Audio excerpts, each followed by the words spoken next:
Shalom Aleichem. Shavuatov, Bapak Yahweh memberkati saudara sekalian.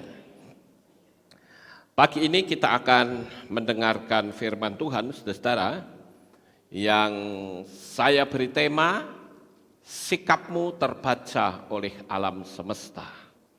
Namun sebelum saya menyampaikan firman Tuhan ini, saya akan mengundang beberapa personil karena hari ini ada peresmian KPI Mayim Chayim.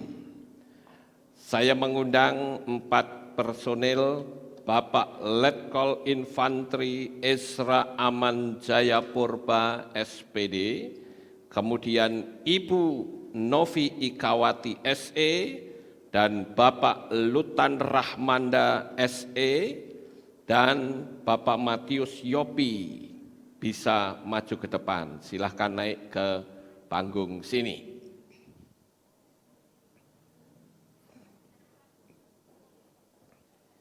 Ya, bisa berjejer.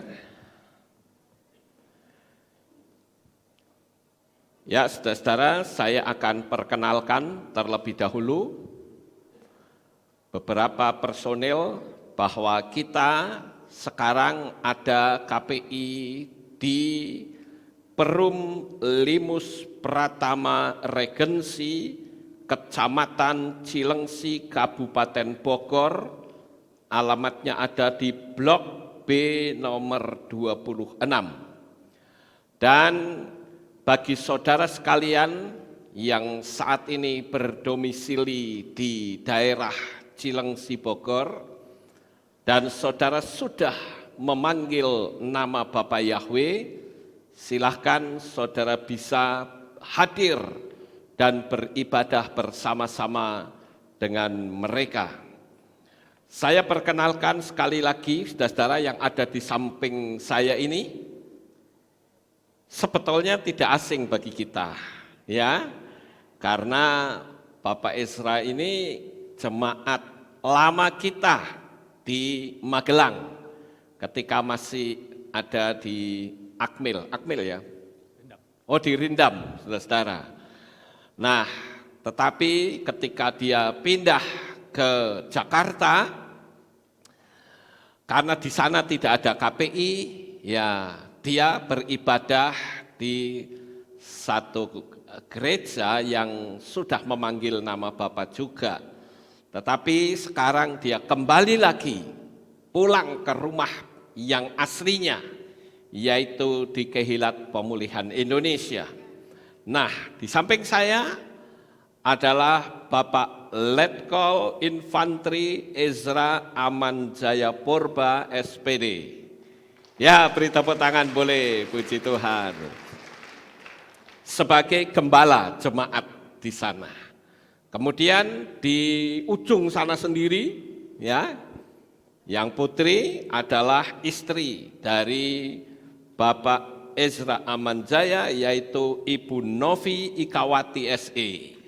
Ya, ini sebagai wakil gembala. Kemudian untuk sekretarisnya, yaitu Ibu Novi ini sebagai bendahara. Ya, kemudian untuk Bapak Lutan Rahmanda SE itu sebagai sekretaris. Nah, ini dia. Ya. Ini yang sempat ikut Israel bersama dengan kita. Ya, Bapak Ibu.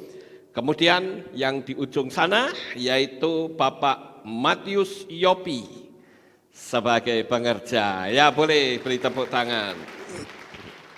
Nah, saat ini sekali lagi bagi saudara yang ada di daerah Cilengsi Bogor, saya kasih tahu alamatnya, yaitu KPI atau Kehilat Pemulihan Indonesia Mayim Chayim. Mayim Chayim itu bahasa Ibrani yang artinya air kehidupan.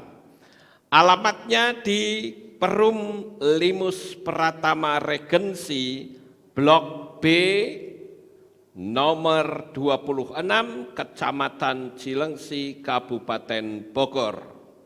Ya, inilah yang saya bisa sampaikan untuk saudara. Sebentar kita akan berdoa bersama untuk pelantikannya. Nah, bisa menghadap ke sini semua, bisa berjejer, kita ya bisa berlutut juga, kita akan berdoa. Mari saudara-saudara, kita dukung doa untuk beberapa personil KPI Mayim Khayim. Mari kita akan bersama-sama berdoa. Maha besar ya Bapa Yahweh, Tuhan semesta alam, pencipta langit dan bumi. Bapa Yahweh yang kami kasihi, di dalam nama Adonai Yeshua HaMashiach, kami sangat bersukacita dan bersyukur karena pagi hari ini kami bersama-sama dapat melakukan pelantikan untuk KPI yang ada di Cilengsi, daerah Bogor. Kami percaya Bapa Yahweh akan memberikan tuaian-tuaian yang besar. Anak-anak-Mu yang saat ini mereka sudah menerima nama Yahweh sebagai Tuhan dan Pencipta. Oleh karena itu Bapa, Engkau kirimkan jiwa-jiwa baru yang semakin hari semakin bertambah-tambah banyak. Dan saya berdoa dalam nama Bapa Yahweh, aku melantik mempelai Hamasyiah ini, yaitu Bapak Ezra Aman Jayapurba. Saya berdoa Bapa Yahweh, Engkau nyatakan mujizat-Mu untuk Bapak Lutan Rahmanda. Kami percaya Bapak Yahweh memberkati anak-Mu ini, begitu juga dengan Bapak Yopi. Dalam nama Bapak Yahweh, dalam nama Adonai Yeshua HaMashiach. Haleluya, begitu juga dengan Ibu Novi. Bapak Yahweh memberkati agar supaya Tuhan menyatakan mujizat dan kuasa-Nya untuk para mempelai-Mu yang saat ini Tuhan berkenan untuk memakai mereka menjadi alat Bapak Yahweh yang maha ajaib. Terima kasih ya Tuhan. Dan kami percaya Bapak Yahweh memberkati mulai hari ini secara alam supranatural. Kami membuka KPI dalam nama Bapa Yahweh, dalam nama Adonai Yeshua HaMashiach dan di dalam Roh Kudus. Terima kasih ya Tuhan. Inilah doa syukur yang kami naikkan kepadamu di dalam nama Adonai Yeshua HaMashiach. Kami sudah berdoa dan mengucap syukur. Semua yang percaya berkata amin. Ya, silahkan berdiri. Ya, puji Tuhan, saya ucapkan selamat. Selamat, Bapak Yahweh memberkati. Selamat, ya tetap berdiri. Nah, ini ada bendera KPI, bisa dilebarkan. Ya, begitu juga dengan kartu jabatan. Ya, bisa difoto dulu, boleh? Ya, inilah KPI Mayim Khayim di Cilengsi, Jawa Barat. Benderanya orange ya, saudara-saudara. Jadi apa pink kok orange? Pink, sorry. Pink ya. Ya, mungkin Pak Lutan agak maju supaya kelihatan. Nah, biar difoto. Iya, puji Tuhan. Ya, saya akan serahkan kartu jabatan ya kepada Bapak Gembala. Bapak Yahweh memberkati. Ada yang mungkin disampaikan? Kami persilahkan, sebentar saya ambil mic. Ya.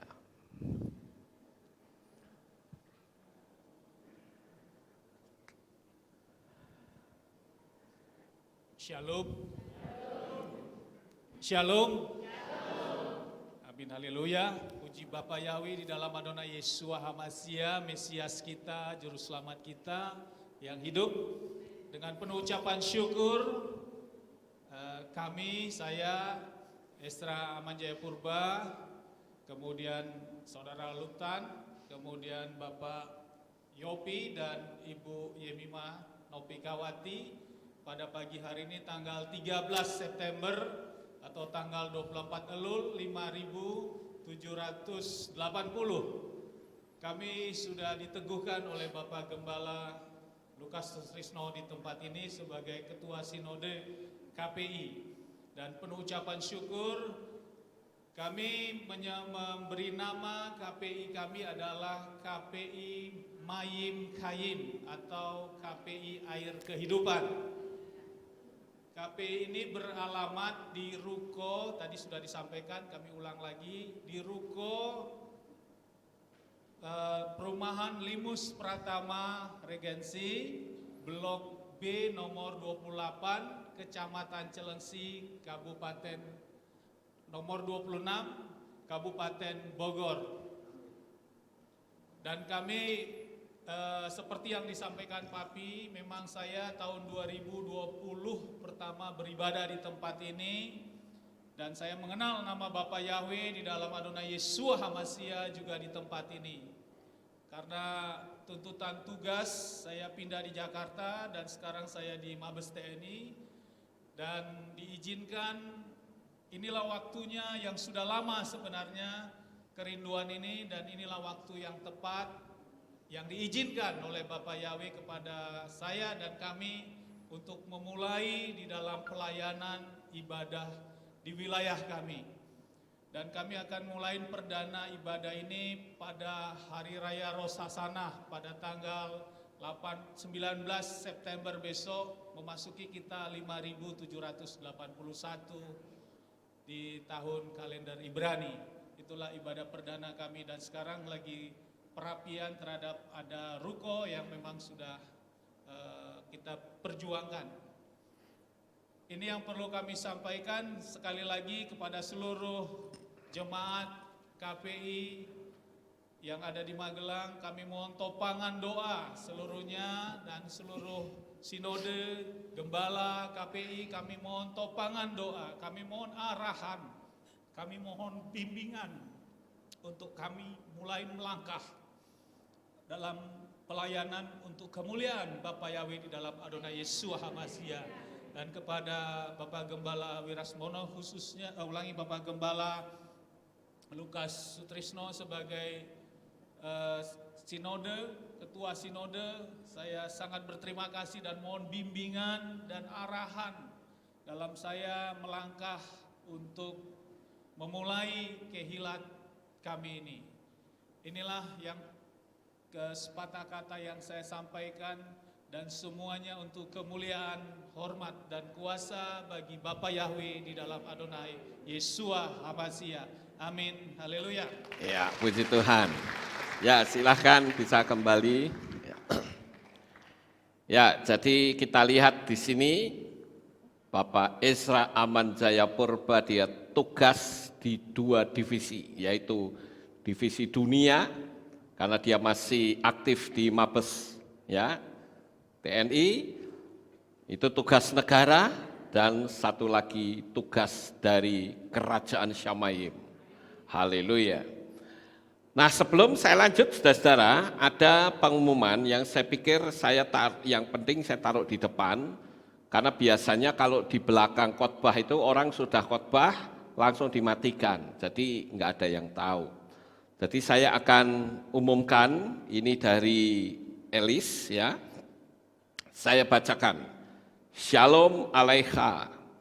Dalam waktu yang tidak lama lagi, kehilat kita akan menggarap sebuah proyek besar untuk mendukung visi dan misi gembala kita dalam memperkenalkan nama Yahweh Besem Yeshua HaMashiach ke seluruh dunia melalui lagu pujian dan penyembahan. Saat ini kami merangkul Jemaat Alef Tau Magelang untuk berpartisipasi dalam pelayanan misi ini.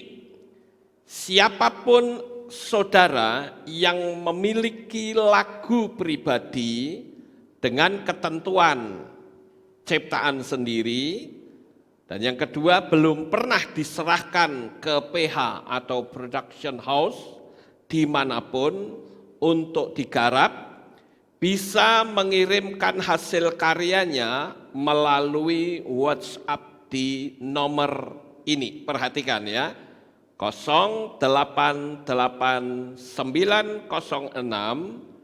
040709 dengan atau tanpa musik paling lambat 20 September 2020. Semua karya cipta yang masuk akan diseleksi dan yang memenuhi kriteria proyek awal ini akan diaransemen dan direkam secara profesional. Terima kasih atas perhatiannya, Bapak Yahweh memberkati. Bagi saudara yang kurang jelas bisa diputar ulang videonya karena ini live, saudara-saudara. Baik, inilah yang bisa saya sampaikan kepada saudara sekalian. Saya juga perlu memberikan masukan juga bahwa, saya perlu umumkan juga ya, bahwa sekarang ini sudah ada KPI yang baru lagi di Medan, saudara-saudara. Saya akan bacakan yang digembalakan oleh Bapak Juni Anggiatua Parsaurilian Siregar STH. Alamatnya di Asrama Widuri Kenari, Kelurahan Harjosari 2, Kecamatan Medan Amplas. Dan saat ini sudah mulai beribadah. Sekali lagi saya bacakan. Kalau saudara yang berada di Medan, silahkan saudara bisa beribadah bersama di KPI. Cuman saya lupa namanya nih, KPI apa. Yaitu Bapak Pendeta Juni Anggiatua Parsaulian Siregar STH. Alamatnya di Asrama Widuri Kenari, Kelurahan Harjosari 2, Kecamatan Medan Amplas. Ya, inilah yang saya bisa sampaikan kepada saudara-saudara yang berada di Medan. Saudara bisa beribadah bersama-sama dengannya. Baik, Bapak Ibu, kita akan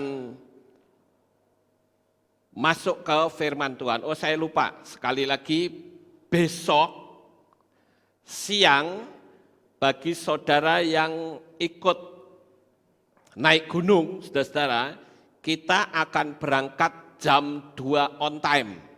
Jadi mohon bagi saudara yang ikut supaya tidak ngolor waktunya, mengingat kita memburu sunset, saudara-saudara. Sehingga besoknya kita bisa melihat sunrise-nya. Baik, ini saja yang saya perlu sampaikan untuk pengumuman yang naik gunung, saudara bisa lihat di grup naik gunung. Oke, sekarang kita akan bersama-sama merenungkan apa yang saya sudah sampaikan, yaitu tentang sikapmu terbaca oleh alam semesta. Perlu Bapak Ibu Saudara ketahui, ketika kita melakukan tindakan apapun, baik di Facebook, baik di WhatsApp, maupun di media-media sosial lainnya, sekalipun saudara menghapus, rekam jejak saudara itu masih bisa dilacak. Jadi Bapak Ibu, rekam jejak inilah yang saya bahasakan di dalam bahasa kerohanian, bahwa sikap hidup kita, apapun yang kita lakukan di dalam dunia ini, itu direkam oleh alam semesta. Saat saudara mungkin tidak suka dengan orang lain, ada rekamannya. Saat saudara memiliki rasa dengki dan iri, itu juga direkam di alam semesta. Jadi semua gerakan kita yang ada di atas muka bumi ini tidak ada yang terluput dari rekam jejak yang ada. Dan itu nanti akan bisa dipergunakan untuk saat kita berada di kursi pengadilan Tuhan. Oleh karena itu, saudara-saudara, sebagai dasar materi saya akan ajak untuk kita membaca kitab suci di dalam kitab Gilyahna atau kitab Wahyu pasal 14 dan kita akan membaca ayat yang ke-13. Gilyahna atau kitab Wahyu pasal 14 ayat 13. Saya akan bacakan untuk saudara, demikianlah bunyinya. Dan aku mendengar suatu suara dari sorga atau Syamaim yang berkata kepadaku, tuliskanlah, berbahagialah orang-orang mati yang mati di dalam Tuhan mulai dari sekarang ini. Benarlah roh itu berkata, bahwa mereka dapat beristirahat dari jerih lelah mereka dan perbuatan-perbuatan mereka ikut bersama mereka.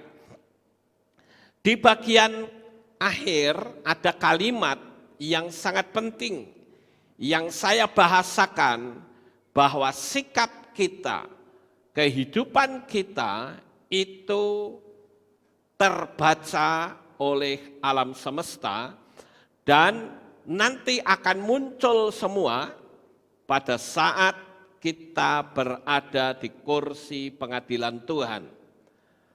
Tergantung kita nanti apa yang akan ditonjolkan di sana, saudara, dalam kursi pengadilan Tuhan itu.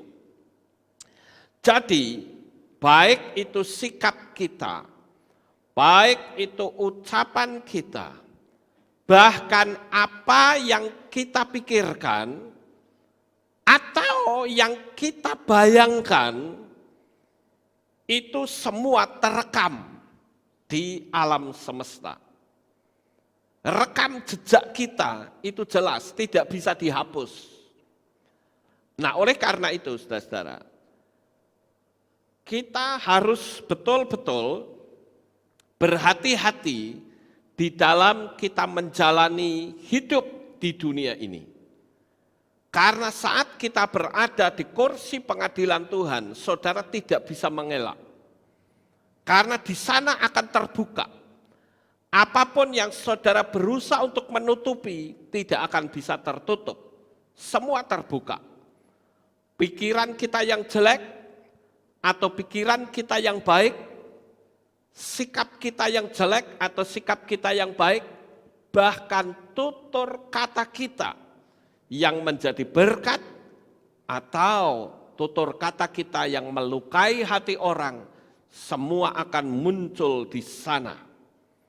Nah, oleh karena itu, saudara-saudara, kita sekali lagi harus berhati-hati agar saat kita berada di kursi pengadilan Tuhan, kita tidak bersalah.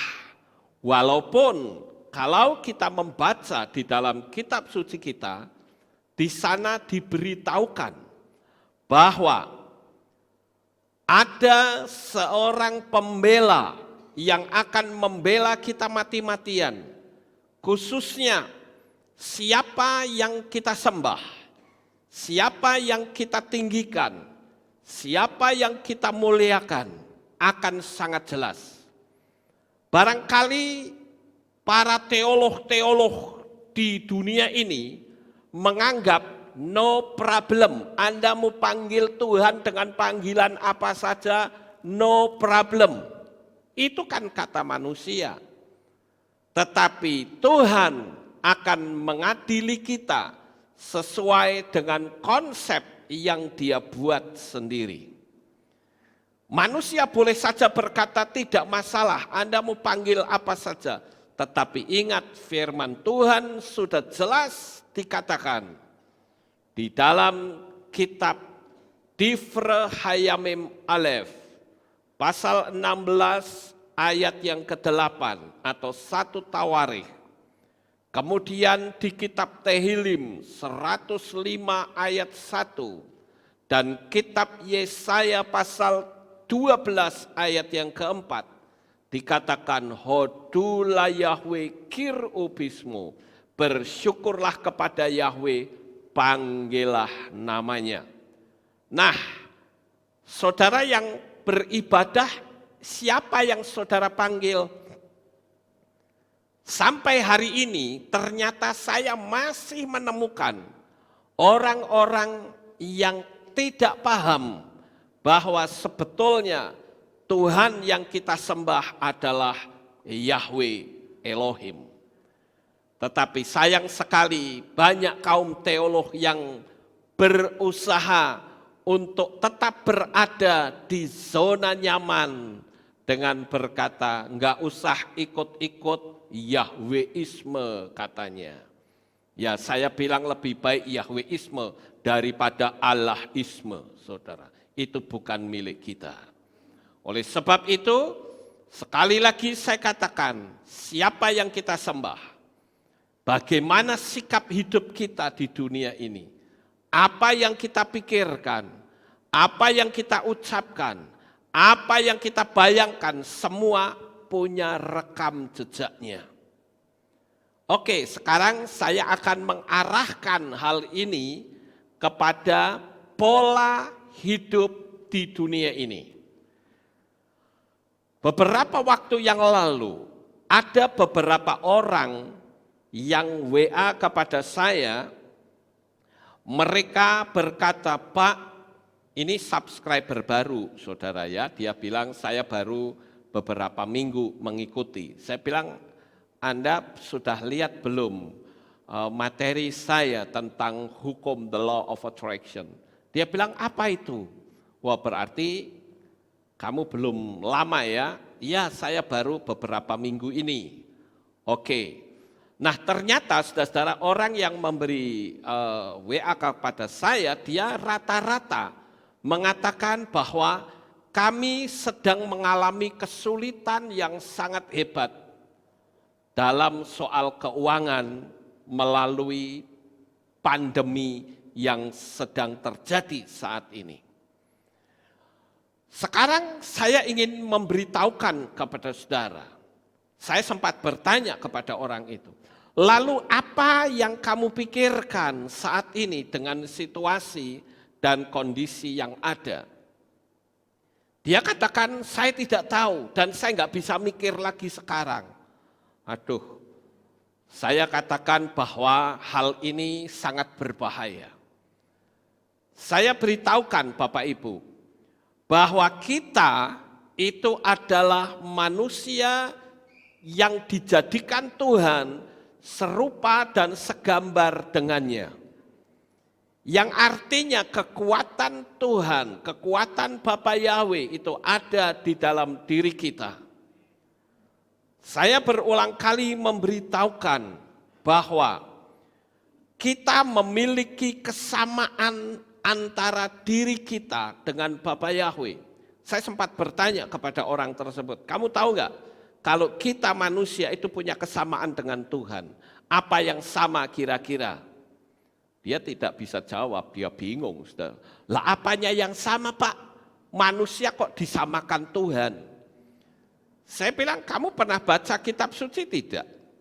Di dalam kitab suci dikatakan bahwa Bapa Yahweh menjadikan manusia menurut rupa dan gambarnya. Gambar yang seperti apa? Dia bilang mungkin wajahnya kali Pak ya. Emangnya wajah Tuhan kayak gini? Ya tidak, saudara-saudara. Yang sama, itu yang pertama adalah kekekalannya. Ini mesti ngerti, saudara-saudara. Bapa Yahweh itu adalah pribadi yang kekal. Amin. Manusia itu juga pribadi yang kekal. Ketika saudara lahir ke dalam dunia ini, saudara sudah tidak mungkin bisa mati. Kalau memang kenyataannya mati, yang mati hanya fisiknya. Tapi apakah rohnya itu mati? Tidak, dia tetap hidup, saudara. Makanya tadi di dalam kitab Gilyahna atau kitab Wahyu dikatakan segala perbuatan mereka menyertai mereka. Artinya akan terus terbawa. Bedanya kita nanti hidupnya itu di mana? Apakah kita hidup di Syamayim, hidup di sorga, atau hidup di neraka?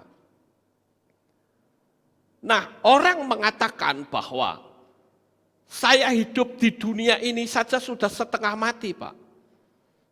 Saya katakan mari kita belajar untuk berbicara hal-hal yang positif, terutama masalah keuangan. Saya mau bertanya kepada saudara sekalian di tempat ini dan saudara yang ada di berbagai tempat yang sekarang ikutin streaming. Saudara kalau mau jujur, berapa banyak di antara kita yang sedang bermasalah dengan uang? Ada enggak di sini yang bermasalah dengan uang? Angkat tangan. Ada ya beberapa orang. Ya, saya berharap saudara enggak lagi punya urusan masalah dengan uang. Tetapi perbaiki dulu gaya berpikir kita. Sekali lagi Bapak Yahweh itu punya hukum sistemik yang tidak bisa diganggu-gugat, tidak bisa diotak-atik oleh manusia. Selama kita berada dalam pola hukum sistemiknya Bapak Yahweh, maka kita tidak akan bermasalah dengan uang. Saudara tidak bisa mengalami kesulitan yang hebat sampai disebut sebagai orang yang tukang utang, tukang minta-minta. Enggak akan, saudara-saudara. Nah, saya akan coba untuk fokus ke masalah kehidupan sehari-hari. Kalau masalah alam supranatural dalam kerohanian, saya sudah berulang kali memberitahu kepada saudara bahwa di atas muka bumi ini hanya ada satu Tuhan dan satu juru selamat, yaitu Bapa Yahweh di dalam Adonai Yeshua HaMashiach. Cukup itu saja. Saudara sudah tercover kehidupanmu dan jaminan keselamatannya itu nyata. Tetapi sekarang, apakah dengan kita sudah percaya kepada Bapa Yahweh lalu otomatis hidup kita mapan? Tentu tidak. Selama kita tidak berada dalam pola hukum sistemiknya Bapa Yahweh, sekalipun saudara ada dalam pemujaan kepada Bapa Yahweh, Anda di luar rule atau aturan sistemiknya Tuhan, hidupmu akan sengsara, saudara-saudara. Saya akan coba untuk bertanya kepada saudara sekalian, ya. Kira-kira bagaimanakah pandanganmu tentang uang? Ada yang berani menjawab? Kira-kira uang itu menurut saudara itu apa? Ayo, ada yang berani jawab enggak? Halo, ya mari.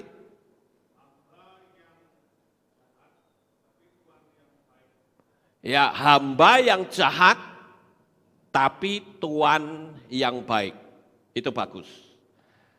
Saya akan tunjukkan beberapa persepsi-persepsi orang dari hasil penelusuran saya terhadap orang-orang yang konseling dengan saya. Nah, yang saya catat ini ternyata ditangkap oleh alam supranatural justru mempersulit diri sendiri. Yang pertama, saya sempat tanya begini, menurut kamu uang itu apa sih? Dia jawab begini, uang adalah alat tukar. Betul nggak saudara-saudara? Betul. uang adalah alat tukar, itu umum. Tetapi ternyata kata-kata ini itu ditangkap alam supranatural. Artinya begini, ketika Anda berpikir uang adalah alat tukar, jadinya begitu saudara dapat duit, ya akan ditukar barang, makanya nggak akan punya duit, saudara. Nggak akan bisa ngumpul duitnya, karena Anda berpikir itu alat tukar. Jadi yang ada di alam supranatural itu saudara akan terdorong untuk menukar. Itu yang pertama. Ada yang berkata, uang adalah sumber kejahatan. Kalau orang berkata uang adalah sumber kejahatan, pertanyaan saya, uang bisa mendekat kepada saudara atau tidak? Tidak. Contoh misalnya, saya dengan Andre. Kalau saya mengatakan Andre ini sumber malapetaka bagi hidup saya, kira-kira Andre mau nggak dekat sama saya? Mau? Nggak akan mau, saudara. Begitu juga uang. Ingat, ada satu materi saya yang saya beri judul uang adalah energi. Itu sampai 2 seri. Ketika kita berkata bahwa uang adalah sumber kejahatan, maka yang terjadi uang akan menjauh dengan kita. Kita tidak akan bisa ngumpulin uang yang banyak. Paling-paling ya sedikitlah kecretan-kecretan. Tetapi saudara akan mengalami begitu banyak kesulitan tentang uang. Ada lagi orang yang berkata, uang adalah alat pembayaran. Dan itu juga terbaca di alam semesta, sehingga ketika kita dapat uang, ya udah buat bayar-bayaran, bayar utang, bayar ini, bayar itu, selesai. Uangnya ngumpul enggak? Enggak ngumpul, saudara-saudara. Ternyata kita harus berhati-hati dalam kita berpikir, membayangkan, dan berbicara. Penentuan hidup kita naik atau turun itu ditentukan dari situ. Karena salah satu kesamaan kita dengan Bapa Yahweh bukan cuman kekekalannya saja, tetapi Bapa Yahweh itu kalau mencipta, dia bicara dulu. Kadangkala kita tidak berani berbicara, aku kaya, tidak berani saudara. Ya bagaimana terjadi? Karena mulut kita itu memiliki kuasa untuk mencipta. Tapi Anda tidak mau mencipta. Anda tidak berada di dalam rule atau aturan dari hukum alam semesta. Kenapa sih kok Anda tidak berani berkata? Nah ternyata jawabannya itu klasik. Yonek jadi, lah kalau tidak, saya jawab memang tidak akan jadi. Tapi kalau saudara yakin bahwa aku berkelimpahan, betul-betul berkelimpahan. Ya, kemudian ada orang yang berkata, nah ini yang tepat saudara-saudara, saya perlu kasih tahu ini yang paling tepat. Kalau ditanya uang itu apa? Uang adalah alat untuk membahagiakan keluarga. Amin. Ini penting saudara-saudara.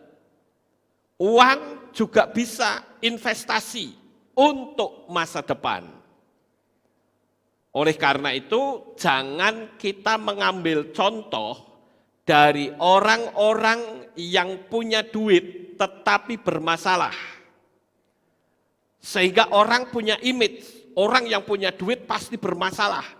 Pertanyaannya, ada enggak orang yang kaya raya tapi hidupnya bahagia?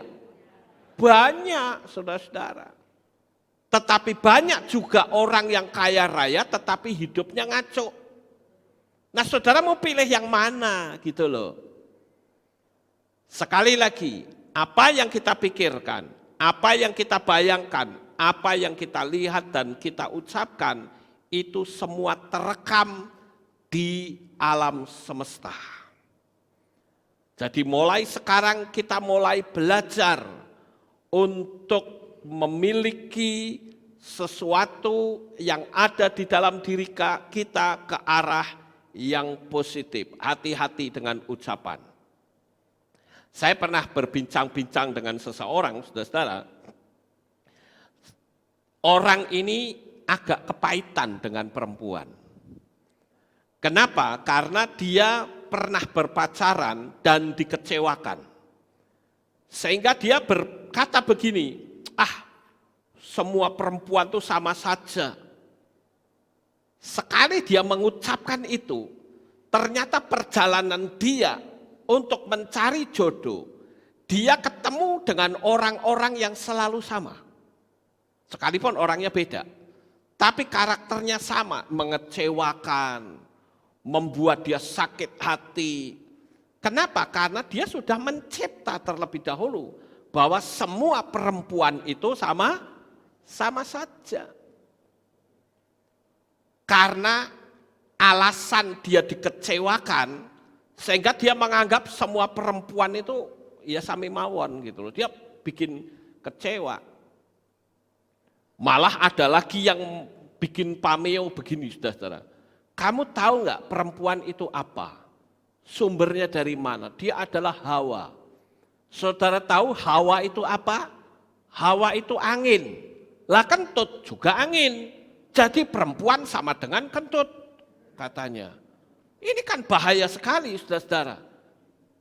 Dia akan ketemu dengan perempuan-perempuan yang karakternya buruk. Padahal begitu banyak perempuan yang karakternya baik, itu banyak. Amin. Nah, sekali lagi, kalau kita memandang uang, itu harus seperti Yesua katakan. Yesua berkata apa? Bersahabatlah dengan menggunakan mamon. Artinya uang itu bisa menjadi tuan yang sangat baik. Tetapi juga dia bisa menjadi penjahat yang sangat jahat untuk kita. Penentunya ada di mana? Dari diri kita sendiri. Ada seseorang yang pernah berkata begini, saudara-saudara. Karena dia dapat masukan dari orang. Nah ini yang saya hari Sabat yang lalu saya sampaikan, agar kita berhati-hati dengan kita mendengar berita-berita khususnya masalah pandemi. Kalau ada berita pandemi yang sembuh sekian, saudara boleh tonton.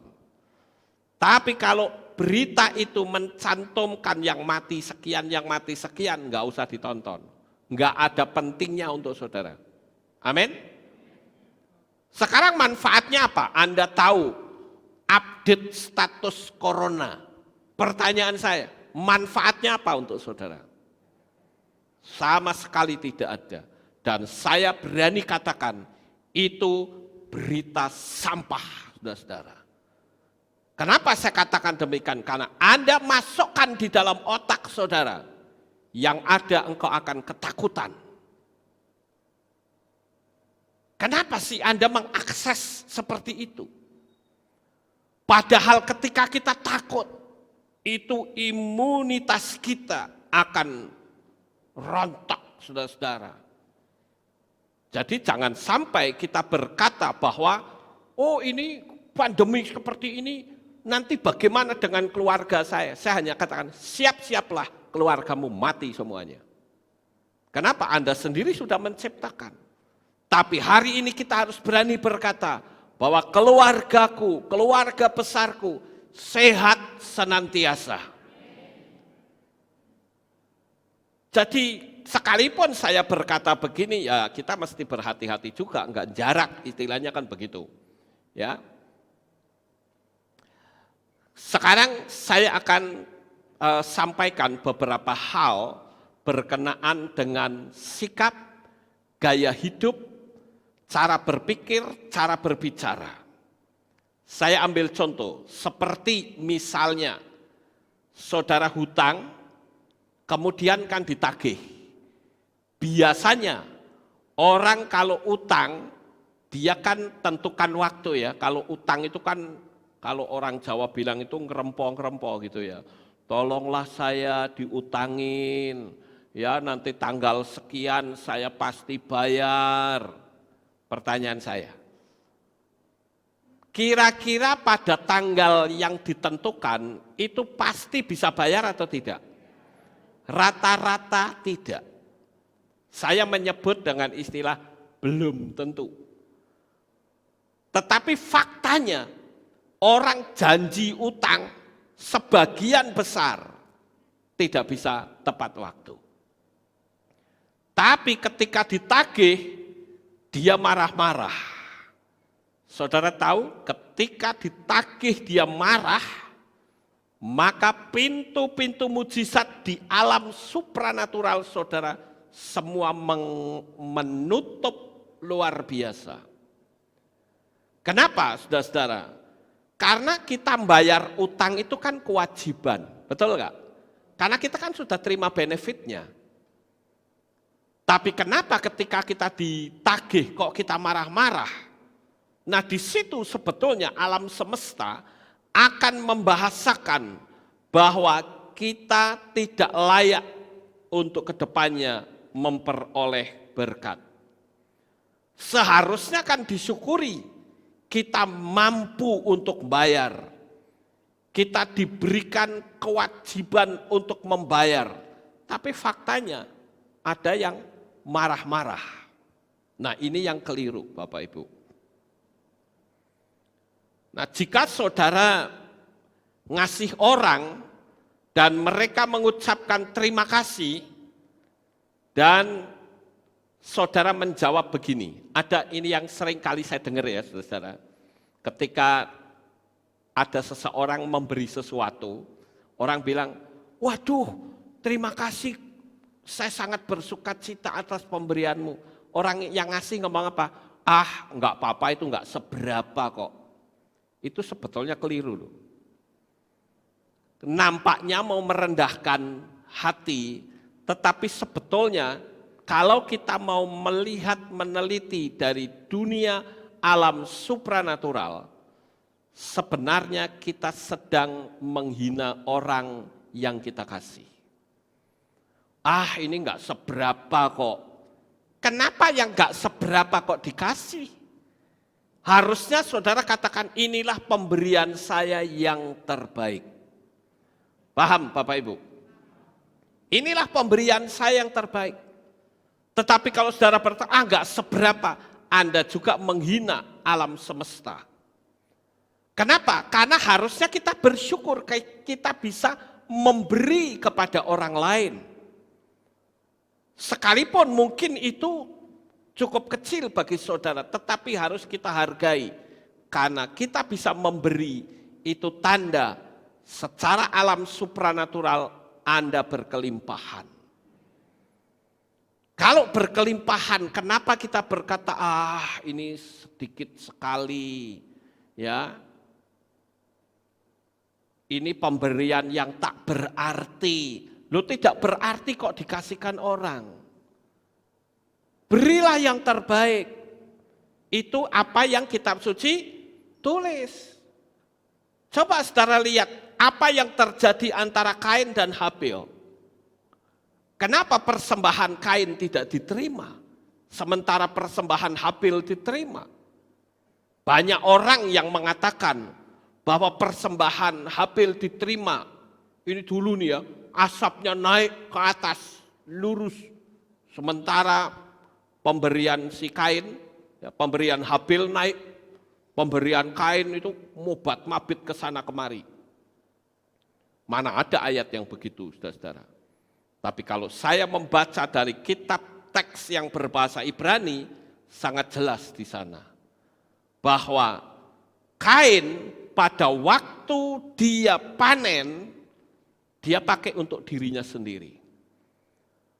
Beda dengan Habil, pada waktu dia mendapatkan domba-domba yang gemuk dia persembahkan kepada Tuhan. Sementara Kain ketika dia dapat panen, itu kan pemberian Tuhan, saudara-saudara. Saudara bercocok tanam bisa tumbuh, itu pemberian Tuhan bukan? Pemberian Tuhan, harusnya pertama diberikan kepada Tuhan. Tetapi ternyata kalau kita baca dalam teks pola Ibrani akan ketemu bahwa ketika Kain mendapatkan panen, dia pakai untuk sendiri. Panen kedua dia pakai untuk sendiri. Panen ketiga dia pakai untuk sendiri. Begitu panen yang penghabisan, dikasihin Tuhan. Ini yang membedakan, saudara-saudara. Karena ada yang mengkhotbahkan masalah Kain dan Habil, kenapa Kain persembahannya tidak diterima karena dia berasal dari bumi. Sementara Habil itu persembahannya dari domba, itu simbolnya Yesua. Saya bilang ini tidak tepat. Karena Tuhan tidak pernah memberi peraturan seperti itu. Jadi yang membuat persembahan tidak diterima itu karena Kain tidak memberi yang terbaik kepada Tuhan. Jadi kalau saudara mau memberkati orang lain, katakan, inilah pemberian yang terbaik dari saya untuk kamu. Paham Bapak Ibu? Seringkali saya berkata untuk menubuatkan diri saya sendiri. Misalnya kalau saya naik mobil lewat tol, kan selalu saya nempelin kartu tol. Kan suka ada orang lihat, wah ini kok kartunya kok masih 1 jutaan. Saya selalu jawab, ya maklumlah namanya juga orang kaya. Kira-kira kata-kata saya ini kedengaran nyaman atau enggak, saudara-saudara? Sangat nyaman bagi orang yang ngerti dunia alam supranatural. Tapi kalau orang yang tidak ngerti, dia akan berkata, ih sombong amat. Ya terserah. Tapi ini ditangkap oleh alam supranatural. Terus bagaimana jika ada yang bertanya, bagaimana jika orang dengar dan ngutang sama kita? Kadang kita menanggapi dengan berkata, ini ada lagi ya, kalau orang ngutang itu selalu saya katakan Anda jangan belajar untuk ngutang. Karena orang ngutang itu ngelawan hukum alam semesta. Apalagi mohon maaf yang senangnya gali lubang tutup lubang. Saudara pikir dengan gali lubang tutup lubang semua akan tertutup? Tidak, yang terjadi akan semakin melebar, lubangnya semakin bertambah banyak. Jadi kita mesti berhati-hati. Terus ada lagi saudara-saudara, saya sering ngelihat di Facebook. Saya memang tidak aktif di Facebook, tapi cuman kadang-kadang saya upload video, saya share di Facebook. Nah, di situ saya suka ngintip yang lain. Ada orang yang misalnya sedang panen, atau orang terima berkat besar, orang punya rumah baru, kadang-kala kan dipamerkan di Facebook, saudara-saudara. Ada orang yang dapat makanan banyak, biasanya, walaupun ini guyon ya, walaupun ini bercanda, selalu ada yang komen begini, bagi-bagi dong. Nampaknya no problem ya saudara-saudara, tetapi itu ditangkap oleh alam supranatural, Anda itu kekurangan. Hati-hati saudara-saudara. Sekalipun itu bercanda. Saya waktu Sabtu yang lalu saya beritahu ketika ada orang yang mendapatkan berkat misalnya rumah, lalu saudara diceritain, waduh terima kasih ya, aku hari ini dapat rumah luar biasa loh Pak. Kita harus menjawab begini, ya saya ikut senang, saya ikut bahagia, dan saya percaya atas seizin Tuhan, saya pun pasti mengalami apa yang kamu dapatkan hari ini. Saudara itu ditangkap lagi oleh alam semesta. Paham enggak saudara-saudara? Tapi ketika ada orang yang menunjukkan kehidupan yang diberkati dan diri kita berkata, sombong, pamer, itu ditangkap oleh alam semesta bahwa engkau akan selalu berada di bawah orang itu. Kita harus belajar untuk meresponi orang yang bercerita hal-hal yang baik kepada kita, kita kembalikan lagi dengan hal-hal yang baik. Supaya kebahagiaan orang itu juga akan mengena diri kita. Paham ya Bapak Ibu? Jadi misalkan ada orang yang katakanlah baru buka ruko misal, saya hari ini buka ruko, tolong doain ya. Kita harus berkata, saya doakan dan saya ikut senang ruko kamu dibuka.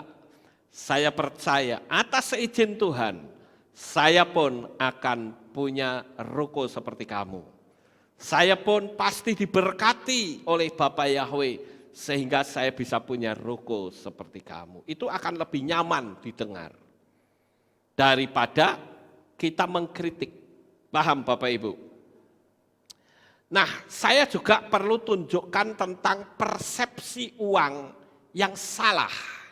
Persepsi orang yang salah tentang uang. Ada yang sempat berkata begini, uang itu bukan segalanya. Tetapi saya katakan bahwa segalanya itu butuh uang. Saudara setuju?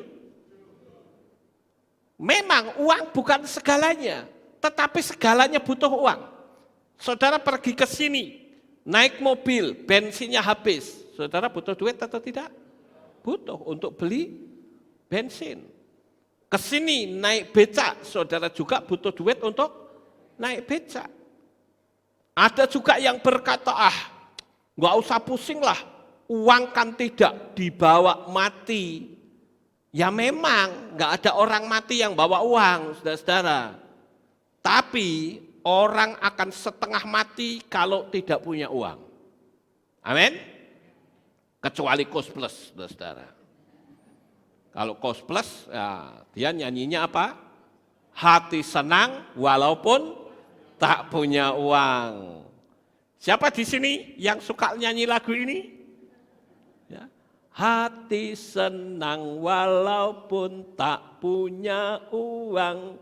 Oh, hati senang walaupun tak punya uang. Terus itu dimasukkan ke alam pikiran bawah sadar, saudara benar-benar tidak akan punya uang. Ingat baik-baik itu. Ada lagi lagu, di mana ku harus mencari di mana. Lagu apa itu? Alamat palsu, saudara-saudara.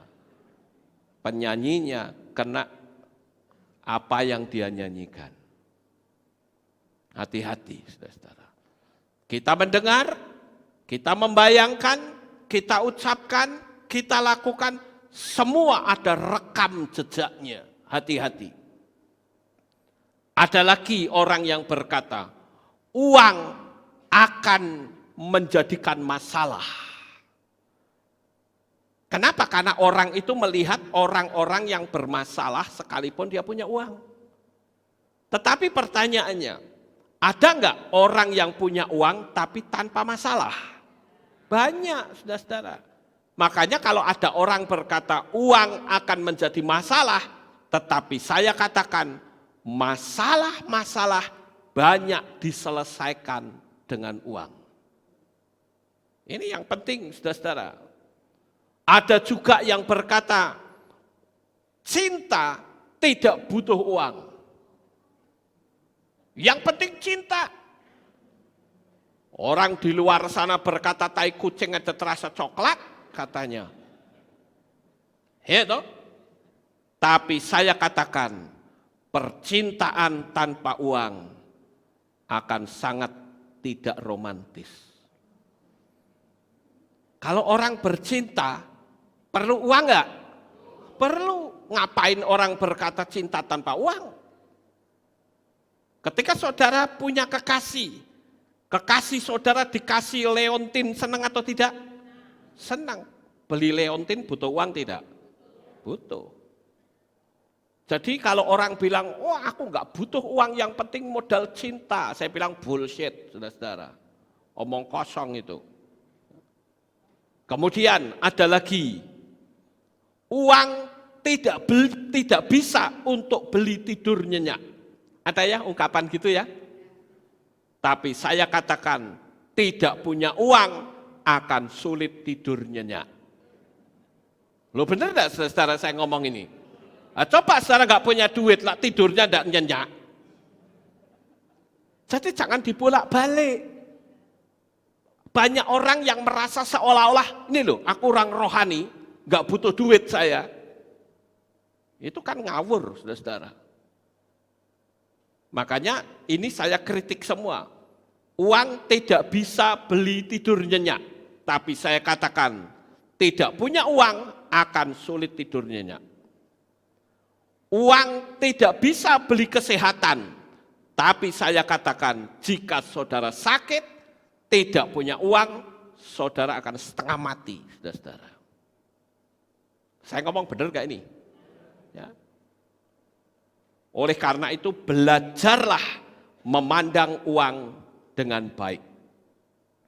Kita harus selalu mengucapkan kata-kata indah di pagi hari saat kita bangun. Saat kita sadar dari tidur. Cepat-cepat saudara mengucapkan kata-kata yang dahsyat. Karena itu akan langsung ditangkap oleh alam semesta. Masuk ke dunia yang tanpa batas. Berapa banyak di antara kita ketika kita bangun pagi, buka mata, biar saudara berkata, terima kasih Bapak Yahweh, aku kaya raya, tabunganku semakin naik. Berapa banyak di antara kita yang ngomong begitu? Atau saudara buka mata, biar, aduh, aku mesti bayar utang. Akan lebih repot, saudara-saudara. Saya menyadari, saya selidiki dalam diri saya sendiri. Kenapa ya? Saya ini beberapa waktu yang lalu, kalau bikin materi, sepertinya agak ketatalan, saudara-saudara. Kenapa seperti ini? Saya pelajari hal ini. Ternyata saya pernah ngomong seperti ini, saudara-saudara. Tahu nggak sih? Saya seminggu harus menyiapkan 3 materi. Dan itu tidak mudah. Ucapan ini ternyata ditangkap oleh alam semesta. Sehingga setiap kali saya nyampein materi, saya mengalami banyak kesulitan. Tapi setelah saya ngerti, saya katakan, saya menyampaikan materi akan sangat mudah saya dapatkan dari Roh Kudus. Nah, akhirnya apa? Menyampaikan materi juga gampang, saudara. Jadi apa yang terjadi itu atas dasar ucapan kita, atas dasar pandangan kita, bayangan kita. Kalau hari ini saudara membayangkan hidupmu sulit, maka hidupmu betul-betul sulit. Tapi beranilah saudara berkata, hidupku diberkati 100 kali lipat. Apa yang saudara ucapkan itu pasti terjadi. Tetapi kadangkala saya sempat ngomong seperti ini dengan seseorang, dia jawab begini, loh Pak, tapi faktanya kan kita belum diberkati Pak. Loh iya, kamu ngomongnya sekarang, kan nantinya terjadi di sono. Kalau kamu bilang fakta, itu berarti hasil pemikiranmu masa lalu. Ngerti nggak? Dia bilang, tapi kan kita perlu lihat fakta. Ya sudahlah, lihat fakta saja. Faktamu apa? Miskin kan? Ngomong miskin terus. Nanti perjalanan hidup kita ke sananya juga akan miskin. Karena apa? Alam supranatural itu mendahului kehidupan fakta. Jadi kalau kita berbicaranya positif, perjalanan ke depannya akan positif. Tapi kalau kita bicaranya negatif, ke depannya akan negatif, saudara-saudara. Nah, Ada satu hal di mana saya ingin agar kita belajar untuk selalu berpikir hal-hal yang positif. Sekalipun mungkin saudara terkena PHK, tapi saudara tidak boleh konsentrasi pada PHK-nya.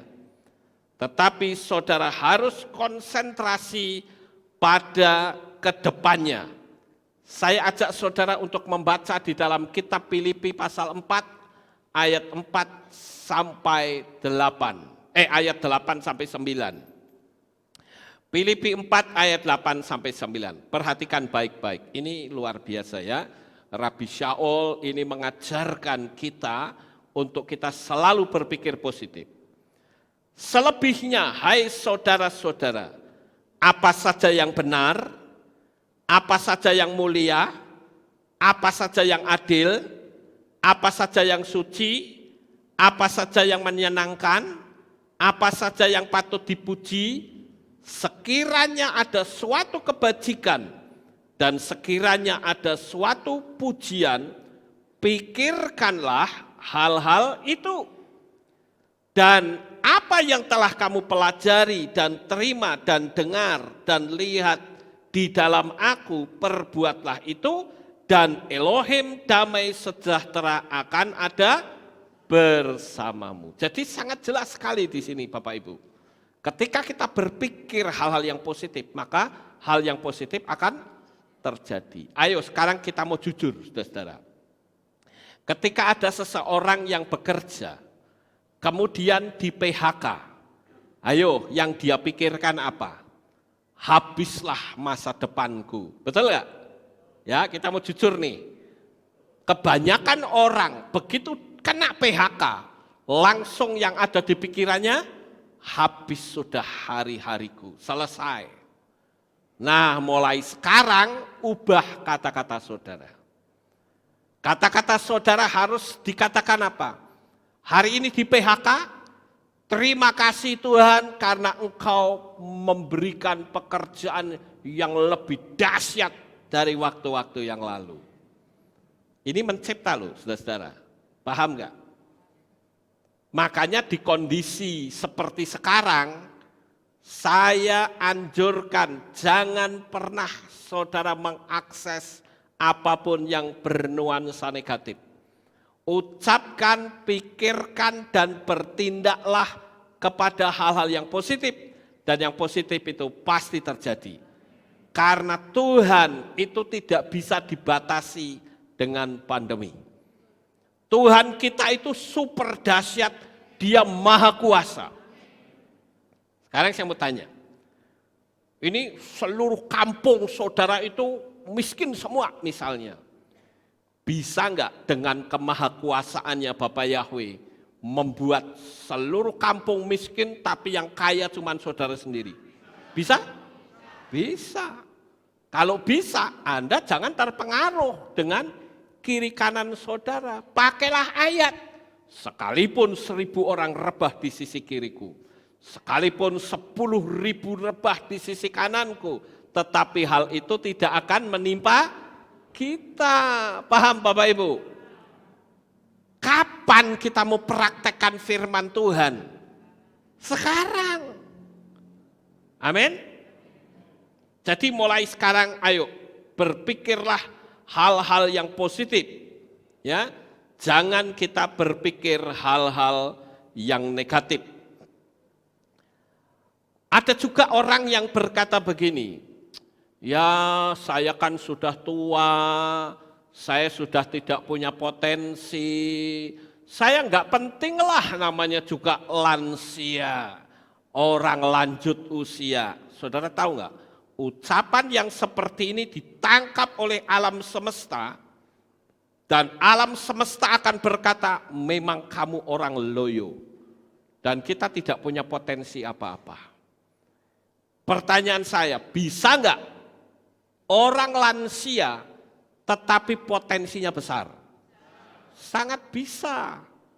Makanya hati-hati kita berbicara, saudara-saudara. Kemudian ketika saudara mau membeli sesuatu, Saudara, harganya kok tinggi sekali. Saudara langsung ngomong apa? Mahal amat. Kan kita suka ngomong begitu bukan? Mahal amat. Itu ditangkap juga loh alam semesta. Bahwa harga itu terlalu besar untuk saudara. Makanya saya sering mengatakan, kalau saudara melihat uang 100.000, itu terlalu besar atau sangat kecil. Ini yang penting, saudara. Kalau engkau melihat uang 10.000 itu sangat besar, berarti posisi level saudara itu ada di bawah 100.000. Tapi sebaliknya, ketika saudara melihat uang 100.000 itu saudara anggap uang receh, saudara itu levelnya ada di atas. Sampai di sini paham? Enggak usah pusing dengan orang yang mengatakan sombong atau apa, bukan urusan mereka. Urusan saudara adalah memperkatakan hal-hal yang besar, karena hal-hal yang besar itu pasti terjadi dalam hidup saudara. Berpikir positif itu sangat penting, saudara-saudara. Nah, sebagai penutup, saya akan menceritakan sebuah kisah yang cukup menarik yang terjadi di Hong Kong, saudara-saudara. Saya tunjukkan di sini ada bintang film Hong Kong yang cukup terkenal, yang namanya Chow Yun Fat. Saudara pernah dengar? Ya, Chow Yun Fat. Ini cukup terkenal ya. Dia punya teman namanya Eng Mentat, ya. Eng Mentat itu yang ini, yang pakai kacamata ini, cuman nggak kelihatan ya. Nah, Eng Mentat ini, saudara, dia begitu benci dengan Chow Yun Fat. Dia katakan, Chow Yun Fat is the person I hate the most. Jadi dia katakan bahwa Chow Yun Fat itu orang yang paling saya benci. Kenapa sampai dia ngomong begitu? Nah, saya akan cerita sedikit, saudara-saudara. Ini sebagai gambaran, ini kisah nyata. Chow Yun Fat itu lahir tahun 1955. Dan dia adalah bintang film Hong Kong yang cukup terkenal. Beberapa film yang dia bintangi itu A Better Tomorrow, kemudian The Killer, kemudian Crouching Tiger atau Hidden Dragon, kemudian dia juga membintangi Pirates of the Caribbean. Dan dia orang yang hidup luar biasa sampai mendapatkan penghargaan The Best Actors. Ya.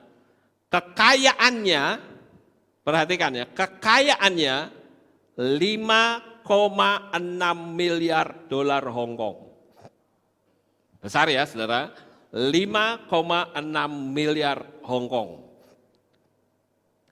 Dia mengambil keputusan untuk mendonasikan 99% kekayaannya untuk amal sosial. Dan kehidupan dari Chow Yun Fat ini itu sangat low profile atau sangat sederhana, rendah hati, sekalipun dia kaya raya. Kenapa saya katakan demikian? Karena dia kalau bepergian lebih suka naik MRT. Sekalipun dia bisa beli mobil-mobil yang bagus, tapi dia tidak beli mobil bagus, saudara. Dia bepergian naiknya MRT. Dan ketika dia naik MRT, itu banyak orang yang begitu melihat, oh ini ada Chow Yun Fat, langsung minta foto-foto bareng. Dan dia tidak menolak, saudara-saudara. Saudara lihat ini foto-foto bersama dengan orang-orang, ya. Nah, ternyata saudara-saudara, dia punya sahabat yang bernama Eng Mentat ini, yang tadi pakai kacamata, ya. Nah ini orangnya ini ya, yang sini. Eng Mentat ini temannya Chow Yun Fat, saudara-saudara. Dia memerankan film yang akhirnya dia menjadi terkenal. Tapi gaya hidupnya berbeda. Eng Mentat ini gaya hidupnya itu playboy, suka berfoya-foya dan bermain judi. Akhirnya dia kalah judi dan hutang $300.000 Hong Kong. Dan apa yang terjadi, saudara? Ketika dia hutang $300.000 Hong Kong, dia mendatangi Chow Yun Fat. Dia minta tolong supaya ditolongin hutangnya dia. Tapi apa yang terjadi? Chow Yun Fat tidak memberikan pertolongan. Sejak dia tidak memberikan pertolongan, kebenciannya kepada Chow Yun Fat itu begitu dalam. Makanya tadi dikatakan bahwa Chow Yun Fat itu adalah orang yang paling saya benci. Dia kaya raya, tapi nolongin $300.000 Hong Kong saja tidak mau. Nah, apa yang terjadi, saudara-saudara? Pada saat itu, Eng Mentat ini mendapatkan peran lagi. Waktu mendapatkan peran, dia bermain film bersama dengan Andy Lau. Nah ini, dia main film bersama Andy Lau dan dia menjadi the best supporting actor. Jadi peran pengganti terbaik, kira-kira begitu. Ya, peran pembantu. Akibatnya apa, saudara? Dia kekayaannya pulih lagi. Begitu kekayaannya pulih, hutang 300.000 terbayar. Dan pada waktu ada acara penyerahan penghargaan The Best Supporting Actor, Chow Yun Fat ini hadir. Dan pada saat hadir, dia memberikan ucapan selamat. Apa yang terjadi? Eng Mentat ini menolak. Dia bilang, kamu tidak usah kasih ucapan selamat kepadaku. Aku benci dengan kamu. Wah, kebenciannya luar biasa, Bapak Ibu. Tapi apa yang terjadi? Sutradaranya Eng Mentat ini, dia menasehati, kenapa sih kok kamu benci sama Chow Yun Fat? Kamu bisa berhasil seperti sekarang, itu sebetulnya adalah rekomendasi dari Chow Yun Fat. Aku sebetulnya tidak mau pakai kamu. Karena kamu itu buruk karakternya di luaran. Tetapi karena Chow Yun Fat lah, aku pakai kamu. Supaya kamu bisa bangkit kembali. Jadi harusnya kamu berterima kasih sama Chow Yun Fat. Bukannya malah kamu benci sama dia. Nah di situ Eng Mentat sadar, saudara-saudara. Dia mendatangi Chow Yun Fat dan dia minta maaf. Dia katakan, aku keliru, aku sudah punya bayangan yang buruk kepada kamu. Ketika kamu tidak memberi uang $300.000 Hong Kong kepadaku. Apa jawab Chow Yun Fat? Dia katakan, saya tidak memberikan kamu uang karena saya tahu kalau saya kasih kamu uang, kamu akan terus bermain judi dan tidak menjadi seperti sekarang ini. Kamu tidak mau belajar sesuatu dari kehidupan. Apa yang bisa kita petik dari kisah ini, saudara-saudara? Yang bisa kita petik, kembali lagi ke masalah awal. Ingat bahwa perjalanan hidup kita, sikap hidup kita itu ada rekam jejaknya. Jangan sampai saudara berfoya-foya saat di dunia ini, sekalipun engkau sanggup berfoya-foya. Apalagi kalau berfoya-foya ke hal-hal yang sifatnya negatif. Yang kedua, Jangan menjadikan hutang sebagai andalan, apalagi kalau sampai buat main judi. Anda keliru besar. Yang ketiga, jangan sikapi teman yang tidak memberi dengan sebuah kebencian. Kalau dia tidak memberi, saya katakan, Bapak Yahweh sanggup untuk memberkati engkau dengan cara yang lain. Saudara kan tidak melihat orang itu dalam kesulitan atau tidak. Kita kadangkala hanya melihat dengan mata telanjang kita dan kita berkata, kenapa sih katanya sahabat, aku dalam kesulitan kok kamu tidak tolong aku. Emangnya kita tahu orang itu kesulitan sendiri ada atau tidak? Kita kan hanya menjudge saja, menghakimi saja. Ingat Bapak Ibu, ada rekam jejak. Kita harus berhati-hati. Dan saya berikan pembelajaran. Jangan pernah menjadi peminta-minta. Kalau saudara dikasih, puji Tuhan. Tidak dikasih, jangan menghakimi. Amin. Saya dari dulu punya satu prinsip. Saya pantang meminta kepada siapapun. Saya ingin hidup saya memberkati saudara semua. Kadangkala kalau saya jajan di salah satu jemaat, kadang jemaat ada yang bilang, oh ini untuk papi. Saya bilang janganlah. Setiap kali saya jajan, tolong berilah harga yang normal. Ya, kenapa? Karena saya juga ingin memberkati saudara sekalian. Amin. Ya, jadi tidak usah memberi kepada saya. Ya, kenapa? Karena saya juga ingin memberkati saudara. Ya, itu keinginan saya sih seperti itu, saudara-saudara. Kan ada pendeta nih, kalau dikasih itu walah senangnya minta ampun. Artinya begini. Saya pernah dapat cerita ya dari salah satu teman, ada pendeta kalau siang dia makan di sini, nanti sore hari dia makan di rumah jemaat sebelah sana. Nanti kalau malam makan di sana, muter-muter terus, saudara-saudara. Alasannya apa? Ya kan jemaat mengasihi saya, jadi saya pindah-pindah makannya. Padahal sebetulnya ada udang di balik rempeyek. Ya. Saya kalau belanja apa-apa, saya enggak mau ngerempong-ngerempong dengan berkata, tolong dong saya dikasih diskon, ini apalagi untuk pekerjaan Tuhan, tolong ya dikasih diskon. Saya enggak mau. Saya hanya katakan apa? Saya suka enggak harga sekian?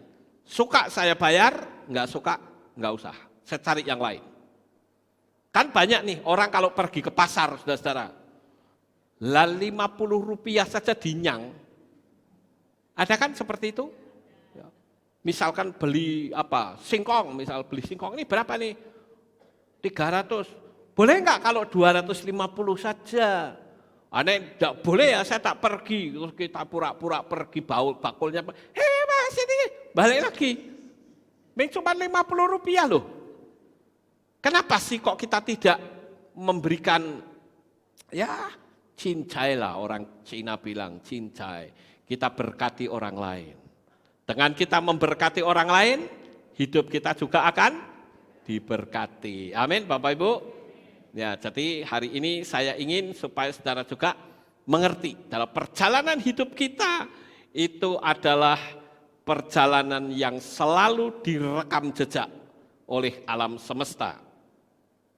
Kemudian belajarlah menghadapi hidup ini dengan baik. Belajar menghadapi hidup ini dengan sikap yang baik. Alam semesta itu memiliki aturan main. Jika saudara mengikuti aturannya, hidupmu pasti akan makmur dan berkelimpahan. Kalau saudara minta kekuatan dari Tuhan, kadangkala yang terjadi apa? Kita banyak mengalami kesulitan, bukan? Sebetulnya itu Tuhan sedang memberi kekuatan kepada kita. Kita bisa dikatakan kuat ketika kita berhadapan dengan masalah, betul nggak Bapak Ibu? Jadi jangan takut. Saya katakan saudara nggak perlu takut karena engkau tidak sendiri tetapi bersama dengan Bapa Yahweh. Klaim, pegang baik-baik Bapak Ibu. Ya, jadi saudara sebagai anak-anak Bapa Yahweh yakinlah bahwa perjalanan hidupmu akan penuh dengan kesuksesan. Doa saya tiap-tiap hari selalu saya katakan, Bapa berkati anak-anakmu.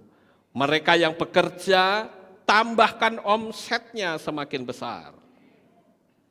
Mereka yang bertugas sebagai apa saja Tuhan tolong berkati dengan limpahnya. Itu doa saya tiap-tiap hari. Tuhan bentengi mereka dari setiap kutuk. Dari kutuk sakit penyakit, dari kutuk malapetaka, dari kutuk kemiskinan, kutuk kegagalan, saya putuskan semuanya. Karena saya tahu itulah tugas saya untuk membentengi atmosfer dari seluruh umat-umat Bapa Yahweh di tempat ini maupun para subscriber. Kalau saudara lihat kami di Pastori, setiap malam kami selalu berdoa. Dan doa saya juga untuk subscriber, untuk saudara semua yang ngikutin streaming saya. Dan saya percaya di tengah-tengah kondisi yang seperti ini, hidupmu tidak akan pernah turun, tetapi semakin bertambah naik. Sukses besar untuk saudara. Bapak Yahweh memberkati. Haleluya. Kita tunduk kepala dan kita akan berdoa. Kami mengucapkan terima kasih dan syukur kepadamu ya Bapak Yahweh. Di pagi yang indah ini kami bersama-sama telah mendengarkan renungan firman-Mu. Biarlah apa yang kami renungkan, kami tanamkan di dalam hati kami. Dan tentunya diberikan kami kemampuan untuk menjadi pelakunya.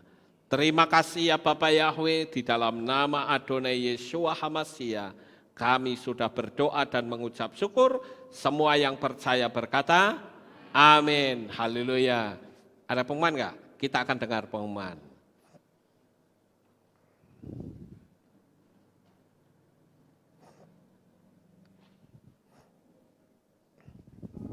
Shalom, berjumpa kembali dalam Aleph Tau Breaking News.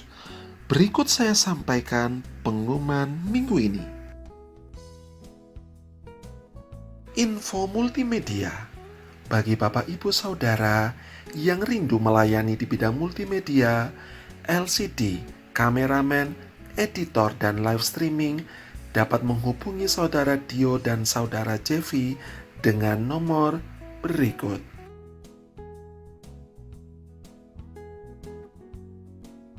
Info 7 Hari Raya. Hadirilah Hari Raya Peniupan Nafiri yang akan diadakan pada hari Jumat 18 September 2020 pukul 6 sore. Ibadah Sabat 19 September 2020 digabung hari Jumat dan untuk doa pagi tetap ada. Hari Raya Pendamaian atau Yom Kippur akan diadakan pada hari Minggu 27 September 2020 pukul 6 sore. Ibadah Minggu pagi digabung sore. Dalam memperingati Hari Raya Pendamaian atau Yom Kippur, jemaat dipersilahkan untuk berpuasa selama 25 jam. Dimulai pada hari Minggu 27 September 2020 pukul 6 sore dan buka puasa pada hari Senin 28 September 2020 pukul 7 malam. Serta jemaat dihimbau untuk membawa kertas bertuliskan dosa-dosa yang akan dibakar di Kehilat. Bagi jemaat live streaming dapat mengikuti ritual tersebut di rumah masing-masing. Hari Raya Sukkot akan diadakan pada hari Jumat 2 Oktober 2020 pukul 6 sore. Ibadah Sabat 3 Oktober 2020 digabung hari Jumat dan untuk doa pagi tetap ada. Hari Raya Shemini Atzeret akan diadakan pada hari Jumat 9 Oktober 2020 pukul 6 sore. ibadah Sabat 10 Oktober 2020 digabung hari Jumat, dan doa pagi tetap ada. Hari Raya Simchat Torah akan diadakan pada hari Sabtu 10 Oktober 2020 pukul 6 sore. Ibadah Minggu pagi dan sore 11 Oktober 2020 tetap ada. Bagi jemaat yang ingin mengikuti pembacaan kitab suci selama 1 tahun, dapat mendaftarkan nomor WhatsApp saudara ke kantor Kehilat. Bagi jemaat yang sempat keluar dari grup, kemudian ingin bergabung kembali, dapat menghubungi kantor Kehilat. Ditunggu paling lambat 9 Oktober 2020. Demikian pengumuman untuk minggu ini. Sukacita melimpah bagi saudara. Bapa Yahweh memberkati. Ya, itulah pengumumannya, saudara-saudara, dan kita tidak ada pengumuman lain lagi. Kita akan akhiri kebaktian kita. Saya mengundang jemaat Tuhan kita bangkit berdiri, kita akan tutup dalam doa. Terima kasih Bapak Yahweh, selesai sudah ibadah kami dari awal, pertengahan, sampai pada akhirnya. Sebentar lagi anak-anak-Mu akan kembali pulang ke rumah mereka masing-masing. Kami mohon perlindungan dan tuntunan Tuhan, sehingga mereka sampai di rumah dengan selamat. Pertemukan kembali pada jam-jam ibadah mendatang di dalam ikatan tali kasih-Mu. Terima kasih ya Bapak Yahweh. Inilah doa syukur yang kami naikkan kepadamu. Dalam nama Adonai Yeshua HaMashiach, kami sudah berdoa dan mengucap syukur. Mari kita angkat tangan kita dan kita akan menerima berkat Kohanim. Haleluya. Yevarechecha Yahweh wa yismerecha.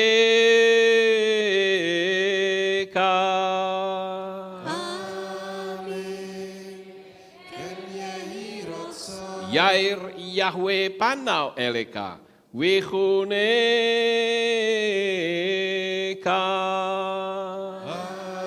Amen. Ken yehi rotso. Yesa Yahweh panau eleka, wa yashem lecha shalom.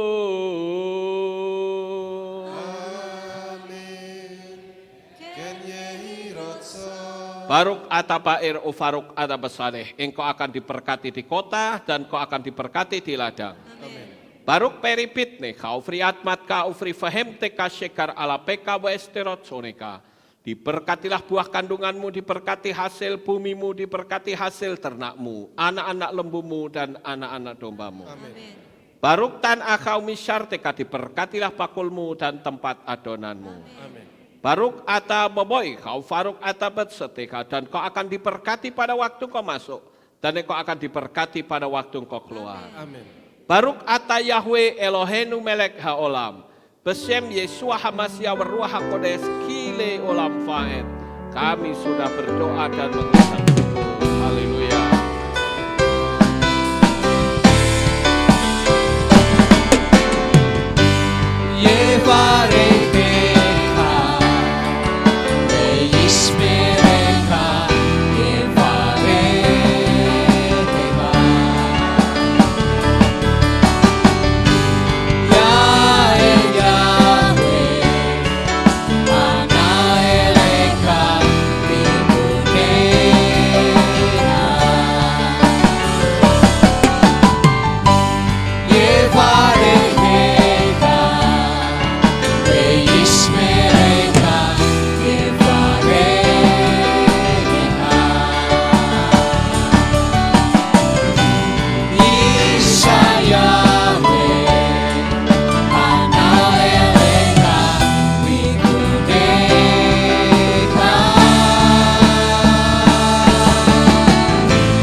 Selamat pulang. Bapak Yahweh selalu memberkati kita semua. Amin. Selamat beraktivitas. Dikala ku berdoa, teringat kamu, jauh mata memandang, juga ada kamu.